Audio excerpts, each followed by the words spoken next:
చూడండి, వర్షం పడుతుంది వద్దంటే చున్నీ తీసుకొని వచ్చి బెల్ట్ తీసుకొని వచ్చి పోదాం రా మమ్మీ అని ఎట్లా కూర్చున్నాడో చూడు, చున్నీని వేసుకొని. వర్షం పడతలేదా గున్ను? వర్షం పడుతుంది కదా, ఏడికి పోతావు? వర్షం పడుతుంది బయట, చూసినావా? చూసినావా? చూసినాడంట, జుడితో ఒక ఊపుతా అన్నాడు. మరి ఎట్లా పోతావు? బురద కదా కాళ్ళకు.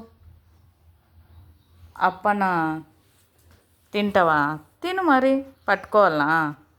ఓకే,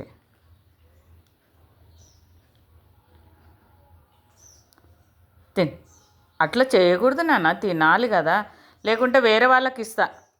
వేరే వాళ్ళకి ఇద్దునా? ఇద్దునా? ఈ పోంట చూడండి, ఇవ్వాలా? వేరే వాళ్ళకి ఇద్దునా? ఇస్తా. షీరో, షీరు బాబు, మా బాబుకి వద్దంటారా? తారబాబుకి వద్దంటారా? రా, వీడికి ఎక్కువైపోయింది. వద్దంటలే. సరే వెళ్తున్నాడు చూడు వాళ్ళ పప్పకు ఎదురు. ఏం చేస్తాడు పప్ప? రొట్టె తీసుకొని. రొట్టె ఏం చేస్తాడు పప్ప? పప్పకి ఇస్తావా? ఇస్తావా? పో.